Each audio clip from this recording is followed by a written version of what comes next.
¿Cómo se hace el operativo perfecto? Aquí, una persona, por años, pensó en eso, dominar un país y hacer una de las operaciones más grandes en la historia.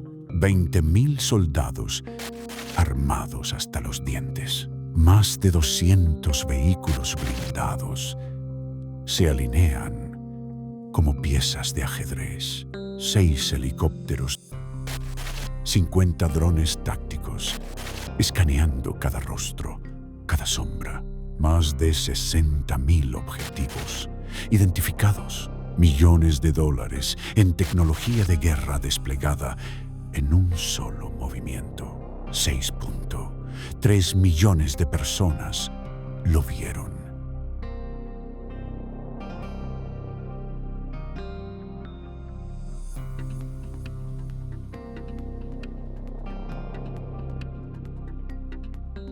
Se me agotó la paciencia. No habrá pactos. No nos arrodillaremos. Aplicaremos mano dura, pero de verdad. Primero, rodearemos la ciudad, cerraremos calles, bloquearemos salidas. Ni un solo pandillero escapará. El cerco será total, invisible, letal, y cuando estén dentro, comenzará la caza. Redadas masivas, ciudad por ciudad, puerta por puerta. Sin aviso, el que alguna vez sembró miedo no dormirá tranquilo. Es la fase de extracción. Básicamente en cualquier lugar aún quedan pandilleros, pocos, pero aún quedan, y tenemos que ir y extraerlos. Segundo, ejecutaremos la fase de extracción. Desplegaremos miles de soldados. Entraremos, localizaremos y los sacaremos, uno por uno. No importará dónde se escondan, ni en qué agujero se metan. Los encontraremos. Tercero, construiremos la prisión más grande y temida del continente. Una fortaleza de concreto. Los líderes de las pandillas conocerán lo que es el aislamiento absoluto. Cuarto, cortaremos el oxígeno, confiscaremos casas, carros, armas, dinero, rastrearemos cada cuenta, cada entrega, cada contacto, los ahogaremos desde adentro. Así como construimos una cárcel para los terroristas, también construiremos una cárcel para los corruptos. Quinto, limpiaremos la casa. Ningún corrupto quedará dentro del sistema. Jueces, policías, políticos. El que proteja a criminales caerá con ellos. Sexto, instauraremos el nuevo orden. Construcciones de cubos, reformas e inversiones. Un país sin miedo, calles limpias, niños jugando y los criminales enterrados en la historia. Parecía un plan bien orquestado, pero en la práctica, la realidad era otra. El Salvador vivió décadas atrapado en el miedo. En 1995, la violencia alcanzó su punto más oscuro con una tasa de 140 y 1 homicidios por cada 100.000 habitantes, casi 8.000 muertos al año. Imagínalo así. Es como si cada 15 días y durante todo un año, un avión comercial con 360 y 5 personas a bordo fuera derribado.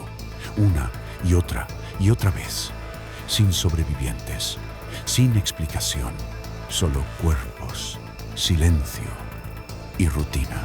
Desde los 90, las pandillas crecieron hasta 60.000 miembros en 2012, infestando todas las ciudades de El Salvador. Pero algo cambió. En un movimiento histórico, El Salvador pasó de ser la nación más violenta a una de las más seguras del continente. Pero para comprender exactamente cómo ocurrió esta transformación, debemos retroceder 3 años. Parecía un día cualquiera, hasta que se torció con una cifra escalofriante. 87 salvadoreños son cruelmente asesinados en menos de 72 horas. La noticia recorrió el país como un disparo. Porque esta situación ya no se detiene. Día a día hay muertos, día a día hay asesinatos. La morgue desbordó. El miedo se reinstaló. 87 vidas apagadas. Los pandilleros acababan de enlutar a más de 1000 familias de forma indirecta. Fueron las 24 horas más mortíferas del país. El país exigía una respuesta y Nayib Bukele respondió. Convocó de urgencia al gabinete y con 56 votos a favor, activó el régimen de excepción. Queda aprobado el proyecto de decreto que contiene régimen de excepción. El Estado dejó de victimizarse y la cacería acababa de comenzar.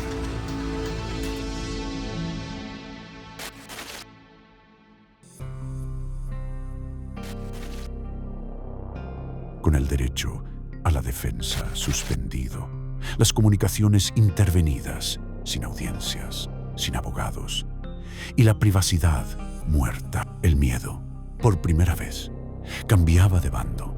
Comienzan las redadas. Los retenes, las calles se llenan de uniformes y silencios. En las primeras 24 horas, más de 500 personas son detenidas. Entonces llega la orden. Encierro total, que no vean un solo rayo de sol. 2 raciones de comida al día, sin carne, sin colchones. Dormirán en el piso y no reclamarán nada. Al tercer día, las capturas se duplican. 1400 rostros menos en las calles. Y la operación apenas empezaba. La tasa de homicidios comenzó a desplomarse más de un 50%. El país entero, que había aprendido a vivir con miedo, comienza a sentir algo nuevo: control. A los 30 días, más de 26.000 personas son detenidas. Una cifra que supera cualquier despliegue moderno en un país sin guerra. Así comenzó la caza. Y nadie estaba preparado para lo que vendría después. Mientras El Salvador dormía, 10.000 efectivos rodearon Soyapango, la segunda ciudad más grande de El Salvador y una de las ciudades más peligrosas del país. No fue una operación cualquiera, fue un cerco total. Se cerraron las entradas, se bloquearon las salidas. Cada calle, cada esquina, bajo control.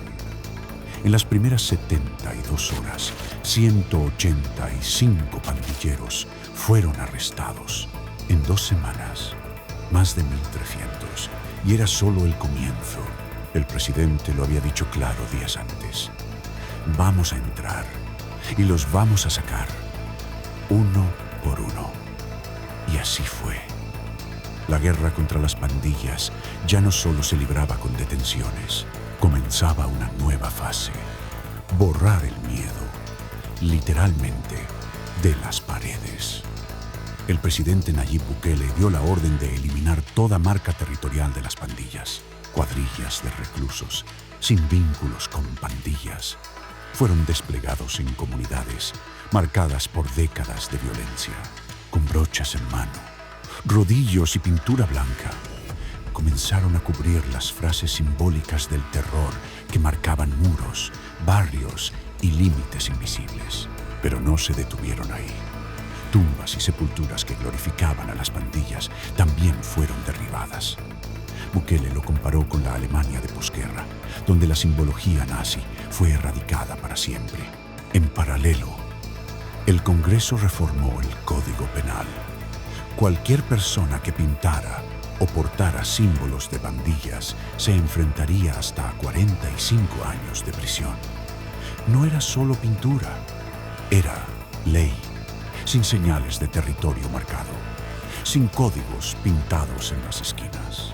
Soyapango había caído, pero no con fuego, no con bombas, con táctica, y el resto del país entendió el mensaje de que esto iba en serio. La guerra contra las pandillas dejó de librarse en las calles. Se trasladó bajo tierra a un lugar del que nadie puede escapar. Nayib Bukele presenta al mundo su arma final, el CECOT, Centro de Confinamiento del Terrorismo. No es una cárcel, es una fortaleza, un monstruo de concreto armado y acero, levantado en apenas 7 meses por manos que sabían que estaban construyendo historia. 3.000 obreros, jornadas enteras bajo el sol, moldeando el encierro más temido del continente. Ubicado en Tecoluca, a 70 kilómetros de la capital, se extiende como una cicatriz sobre la tierra. 160 y 5 hectáreas, 8 pabellones, 250 y 6 celdas. Capacidad, 40.000 reos, todo rodeado por una muralla de 9 metros, coronada con alambre electrificado de 15.000 voltios. Pero lo que encierra el CECOT no son cuerpos, es silencio, es miedo, es una época entera queriendo desaparecer.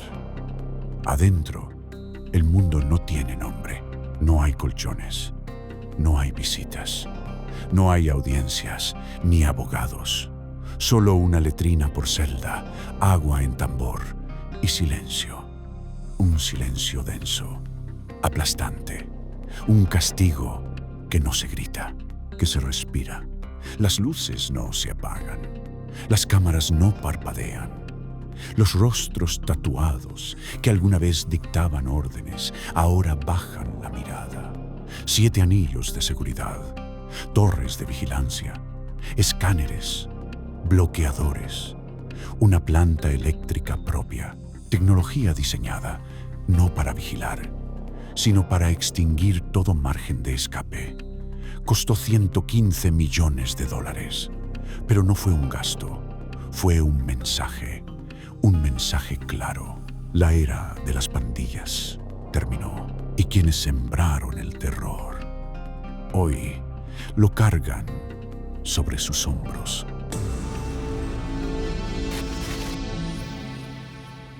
A este punto del campeonato, el plan del presidente ya no era solo militar ni simbólico.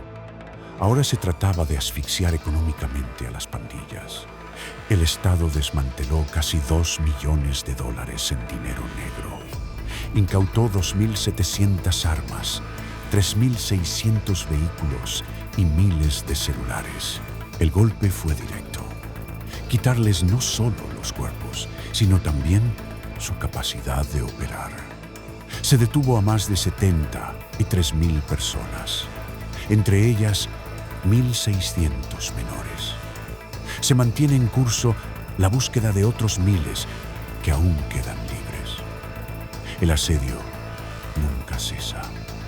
Esta fase implica asfixia total, dinero, armas, comunicaciones. A la par, el régimen de excepción se prorroga mes tras mes desde marzo de 2022, con anuencia legislativa, porque para ganar la paz, primero hay que sostener el asfixio.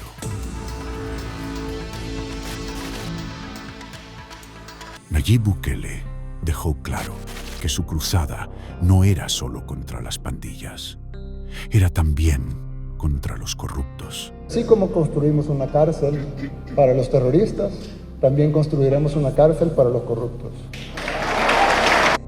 Contra los traidores internos que desde el poder se enriquecieron a costa del pueblo. Incautaremos todo lo que tengan y haremos que devuelvan lo robado. En 2020, el exministro de Defensa, David Munguía Payés, fue detenido por pactos oscuros con las maras. En 2021, Bukele reestructuró la justicia. Fiscales y jueces fueron reemplazados por figuras comprometidas con la transparencia. En 2022, la purga se hizo visible. La alcaldesa de Soyapango, Nercy Montano, cayó por malversación. Luego vino el turno de los que llevaban décadas blindados por la impunidad. Expresidentes, exfiscales, exministros, Alfredo Cristiani, Mauricio Funes, Rodrigo Orantes. Todos enfrentaron la justicia. En 2023, el Congreso fue sacudido. El diputado Alberto Romero, arrestado por lavado de dinero, más de $1 millón, sin justificar, documentos falsificados, cuentas ocultas. Las operaciones fueron sistemáticas, quirúrgicas. No se trataba de persecución, se trataba de restaurar la dignidad del Estado. Comenzaron a caer tabletas Lenovo en las mochilas de los más pequeños, laptops para los de secundaria y tablets para los más pequeños. Tecnología, software y conectividad.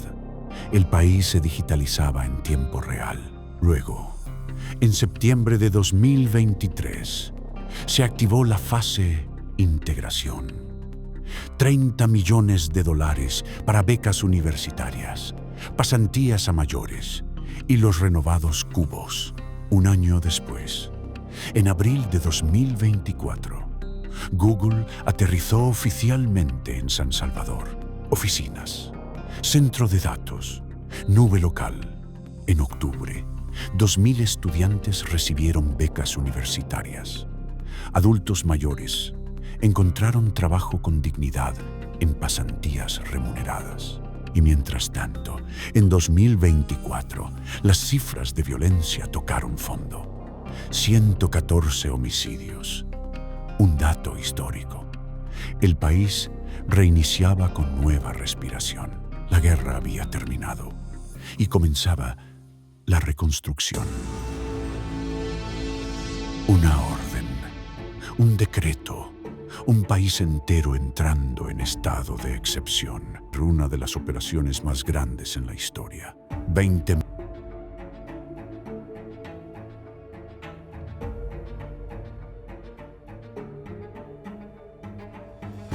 Desde entonces, se desató una guerra sin tregua. Hubo cercos, redadas, extracciones, miles de arrestos, una prisión sin colchones, un régimen cuestionado por el mundo, pero celebrado por su gente. Se quebraron códigos, se borraron símbolos, se arrancaron raíces podridas desde lo más profundo del sistema. Y mientras muchos gritaban dictadura, la mayoría empezaba a dormir tranquila por primera vez en décadas, porque esa era la idea, desde el inicio. No solo encerrar criminales, sino abrir la posibilidad de un nuevo mundo. Hoy, El Salvador camina distinto, no perfecto, no sin errores, pero con la frente en alto. Es el país más seguro del continente y uno de los más seguros del mundo. Y eso ya no es una promesa, es realidad. Puede que la guerra aún no haya terminado, pero cuando la historia se escriba completa, todos sabremos cómo terminó. Y más aún, sabremos quién la ganó.